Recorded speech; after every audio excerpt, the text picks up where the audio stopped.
오늘도 동그리가 보는 기막힌 세상에서 이상덕 목사가 문안 인사드리며 새 영상 올립니다. 언제나 건강하시고 즐겁고 행복한 시간 보내세요. 안녕하십니까. 오늘은 격변의 세상에서 길을 잃지 않으려면이라는 제목으로 함께 생각해 보겠습니다.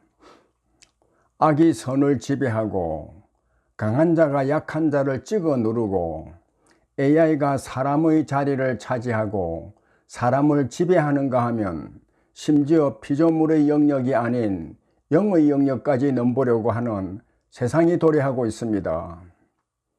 사람들의 심령에 자리 잡고 있는 강한 죄성으로 말미암아 세상은 점점 악한 사람들이 권력을 쥐고 선한 사람들을 핍박하고 백성들이 탄식하면서도 말을 함부로 할 수도 없고 억압받으며 살도록 만들어가고 있습니다. 그래서 잠언 29장 2절에서 이렇게 말씀하고 있습니다. 의인이 많아지면 백성이 즐거워하고 악인이 권세를 잡으면 백성이 탄식하느니라. 세상은 도덕과 규범이 사라지고 강한 자가 약한 자를 찍어 누르고 힘으로 지배하려는 세상으로 변해가고 있습니다. 2022년 2월 24일 시작된 러시아의 우크라이나 침략같이 빼앗으려는 자와 빼앗기지 않으려는 자의 싸움이 세상 곳곳에서 벌어지고 그 규모도 크게 확대되고 있습니다. 그래서 시편 37편 12절에서 이렇게 말씀하고 있습니다. 악인이 의인치기를 꾀하고 그를 향하여 그의 일을 가는도다. 그리고 AI로 인해 인간이 정체성을 잃어버릴지도 모르는 세상으로 변해가고 있습니다. AI의 발전은 우리가 생각하는 것보다 엄청나게 빠른 속도로 진행되고 있습니다. 머지않아 가정과 산업과 국방은 물론 예술이나 과학과 의학과 법, 나아가 인문학과 종교 등 사람들이 하는 모든 분야에서 AI가 그 자리를 차지하고 있는 것을 보게 될 것입니다.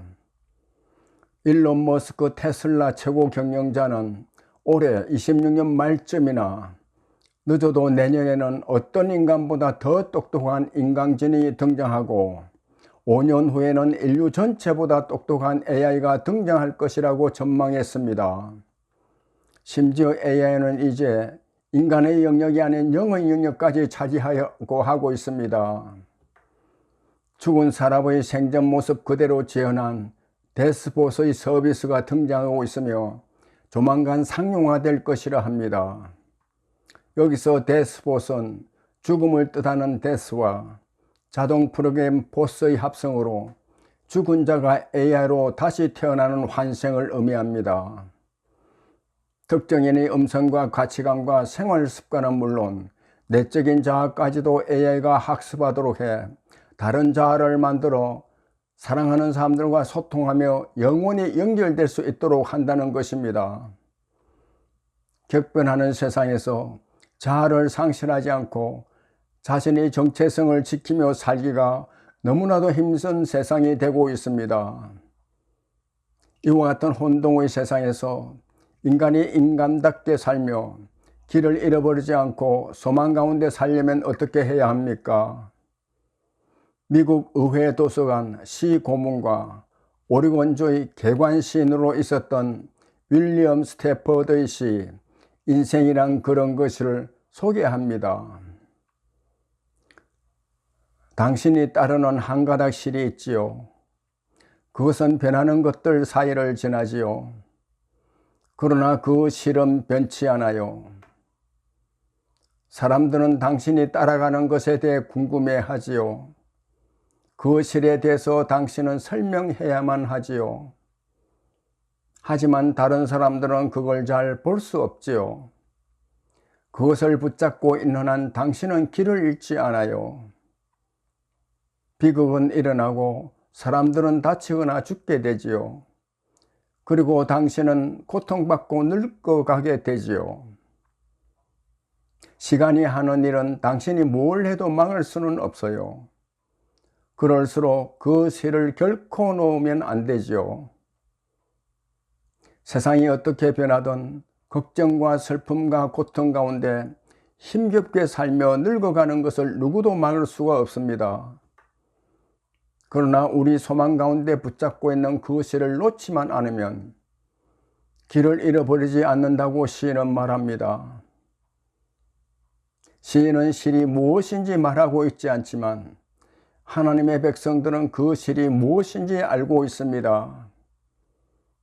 예수 그리스도를 믿고 구원받아 하나님의 사랑 가운데 사는 사람들은 그 실이 믿음이라고 확신합니다.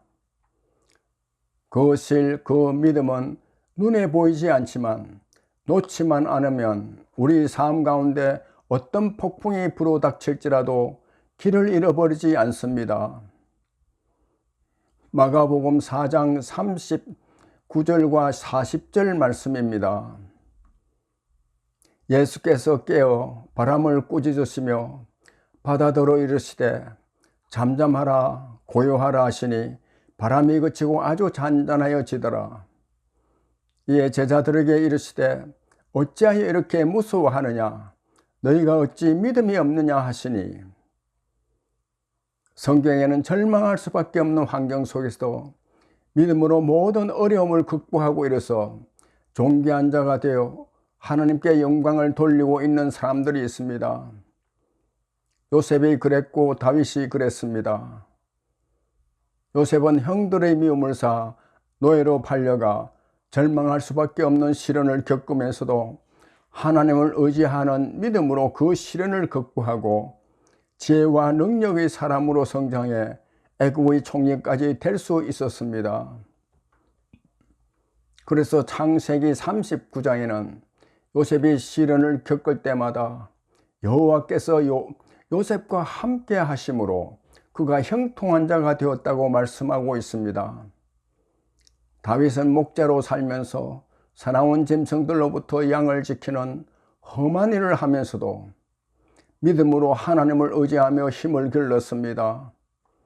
이스라엘과 블레셋의 전쟁에서는 블레셋의 장수 거인 골리앗이 하나님과 이스라엘 군대를 모욕하자 그동안 길렀던 돌팔매질로 골리앗을 죽이고 이스라엘을 전쟁에서 큰 승리를 거두도록 했습니다.